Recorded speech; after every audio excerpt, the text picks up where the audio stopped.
Joining me now is Jamila Foster, who sifted through the mud this morning to get Wi-Fi to join us. Jamila, I'm so glad you made it. Thank you for being with us. Hi. So we know a lot is going on. What has it been like for you? It's been very wet and very muddy, but we've also been having a really good time. We're all helping each other out a lot. I've seen a few people give away coats and others bringing each other ice, and I think the morale is pretty great. It hasn't really stopped anyone from having a good time out here. Well, I'd love to hear that. We've heard from Burning Man organizers there's no estimate on when the roads will be dry enough to allow vehicles to leave safely. Are people anxious to get out? I'm sure that there are some people that are anxious, but when you come out here, you kind of come out with an idea that you really don't know what to expect. That's part of what I think brings a lot of us out here. And while it's obviously not convenient, it's also kind of what we signed up for. And I think there's also there's a large awareness amongst a lot of us that, when you have to walk through a new obstacle or an experience, you often come out on the other side with some wonderful new lesson or just feeling stronger in life in general. So I think we're all kind of keeping that mentality about us because we know that after all of this is over, we're still going to probably look back on it as one of our favorite experiences ever.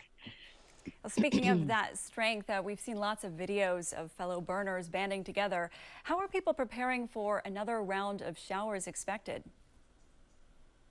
Well, about as well as we can, making sure we all have food and water and, tightening our tarps around our tents and or moving into someone else's tent who's offered if our tents are wet. My tent just started to leak a little last night, but not too bad. And I have a campmate who has already said, you're welcome to move in here if you need to, uh, really just kind of staying present and taking care of ourselves as much as we can while also having a really good time. Well, for you and your fellow burners, Jamila, hang in there. Thank you for being with us. Thank you.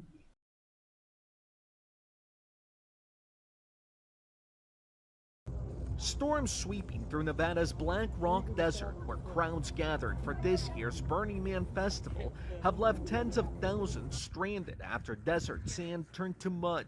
Authorities are investigating the death of at least one person. It's kind of a state of emergency. Everyone was asked to stay in their camps and ration food and water and not leave the premises. Husband and wife Michael and Olga Davidson made it out after first attempting to bike through the mud. Bicycle can't move anymore. Then having to walk for about 2 miles. We are walking out. For us, it was like, we can't drive out from here. We can't fly out from here, but we can walk out from here and let's just walk. Eventually, Davidson was able to help someone whose car was stuck.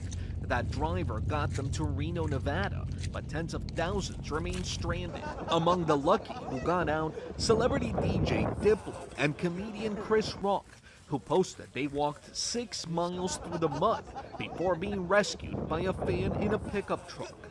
But with more rain on the way, there are concerns about a lack of supplies, overflowing porta potties, and roadblocks. The festival turned nightmare could be a long way from being over.